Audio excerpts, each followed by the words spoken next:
je vais vous montrer comment réaliser une délicieuse tarte aux fraises 100% maison, sans robot et très facilement. C'est la même recette pour faire les tartes ou des tartelettes. Il n'y a que les moules qui changent, il faudra un moule spécifique à tartelettes pour réaliser les tartelettes. On peut très bien faire cette recette même quand on débute en cuisine, car ce n'est pas difficile et je vais vous détailler toutes les étapes. Pour réaliser la pâte sablée, je vais avoir besoin de 180 g de farine, d'un œuf, de 40 g de poudre d'amande, 200 g de beurre mou, je peux soit le sortir 1 heure à l'avance du frigo, soit le chauffer environ 30 secondes au micro-ondes, d'un sachet de sucre vanillé et d'une pincée de sel. La liste des ingrédients et le détail des quantités se trouvent dans le descriptif de la vidéo. Pour la crème pâtissière, je vais avoir besoin de 3 jaunes d'œufs, donc il faut avoir préalablement séparé les jaunes des blancs et on peut mettre les blancs de côté pour une autre recette. 30 g de sucre en poudre, 30 g de farine, 30 centilitres de lait et 1 cuillère à café d'extrait de vanille liquide. Et enfin, le plus important, environ 500 g de fraises pour garnir la tarte. Dans cette recette, les fraises ne vont pas cuire.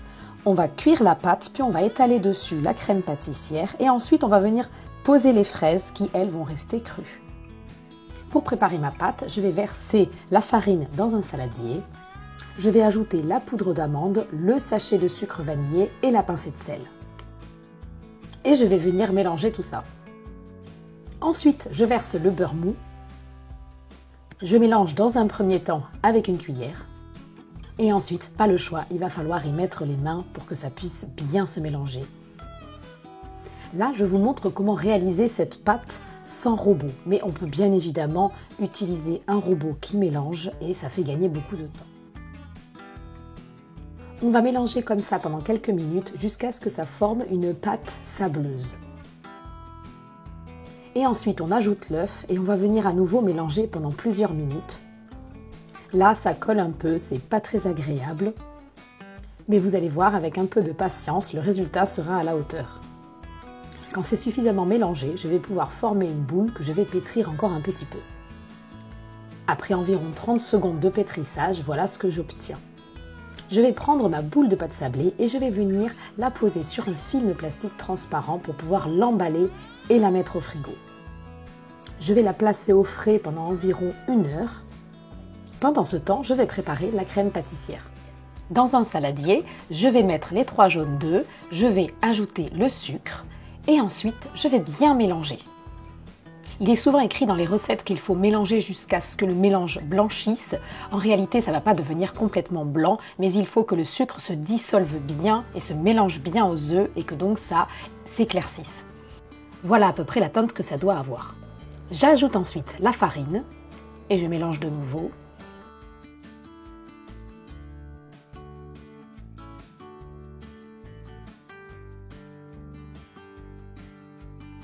Et enfin, j'ajoute la cuillère à café d'extrait de vanille. Ma préparation est maintenant prête, je vais la mettre de côté et je vais faire chauffer le lait. Je verse le lait dans une casserole et je vais venir le porter à ébullition sur feu vif. Attention avec le lait, il faut bien le surveiller et l'arrêter dès que ça frémit, car sinon ça peut déborder. Je vous conseille donc de l'arrêter quand il y a des petites bulles qui se forment sur les côtés. J'arrête donc mon feu et ensuite, avec une louche, je vais venir prendre un petit peu de lait et le verser dans la préparation aux œufs. Je verse en tout l'équivalent d'une bonne louche et je mélange en continu. J'ai choisi de verser l'équivalent de 2 demi-louches pour bien prendre le temps de bien mélanger. Une fois mélangée, je vais prendre cette préparation aux œufs et je vais la verser dans la casserole de lait tout en mélangeant. Ensuite, je vais rallumer le feu, attention sur feu doux, et je vais mélanger en continu jusqu'à ce que ça épaississe.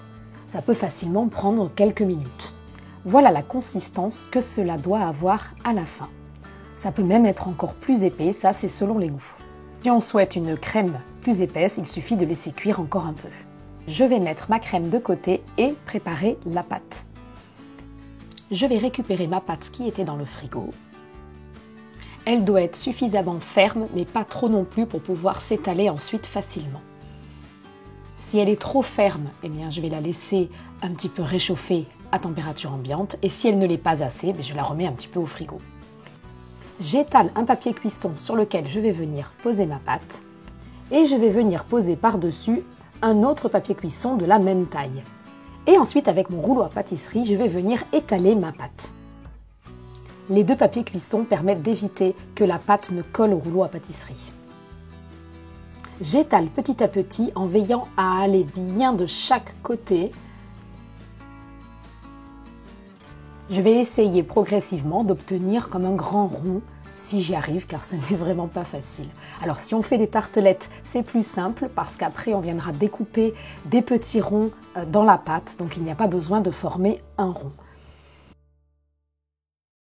Une fois que ma pâte a la forme souhaitée, je vais la prendre comme ça avec le papier cuisson et je vais la mettre au frigo pendant environ 30 minutes afin d'éviter qu'elle se rétracte ensuite à la cuisson. Je préchauffe mon four à 180 parce que je vais venir ensuite faire cuire la pâte.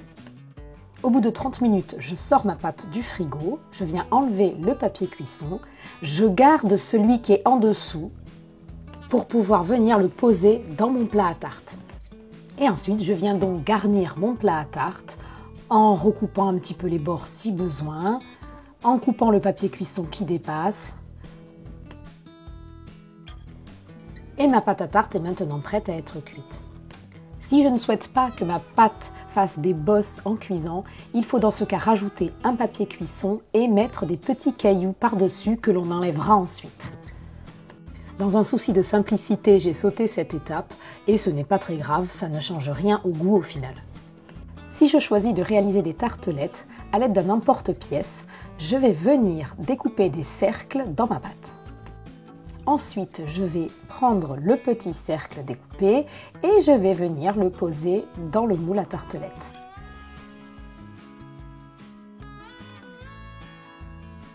Si je n'ai pas d'emporte-pièce, je peux aussi utiliser un verre avec des bords suffisamment fins. Ça fera tout autant l'affaire. En faisant des tartelettes, on va forcément avoir des chutes de pâte. Dans ce cas-là, moi je reforme une boule avec, j'étale de nouveau et je vais pouvoir faire à nouveau des tartelettes. Une fois que ma tarte ou mes tartelettes sont prêtes, j'enfourne alors les tartelettes environ 20 minutes et la tarte 25 minutes à 180 degrés. Pendant ce temps, je vais laver et préparer mes fraises. Pour la tarte, on va pouvoir couper les fraises en deux. Et pour les tartelettes, je les coupe plutôt en rondelles. Mais après, on va pouvoir les couper comme on veut, en fonction de la décoration que l'on souhaite donner à sa tarte ou ses tartelettes. Une fois ma pâte cuite, je la sors du four et je vais étaler la crème pâtissière. Je mets entre 1/2 cm et 1 cm d'épaisseur, mais après, c'est vraiment selon les goûts, on peut en mettre plus ou moins. Je lisse bien à l'aide d'une spatule. Et pour les tartelettes, après les avoir sorties des moules, je les prends et je vais venir mettre environ une cuillère à soupe de crème pâtissière dans chaque tartelette. Et maintenant, on va pouvoir procéder au dressage. C'est la partie la plus facile puisqu'il suffit de poser les fraises sur la tarte. Je choisis pour ma part de commencer par le centre et ensuite de les disposer en faisant comme des cercles tout autour.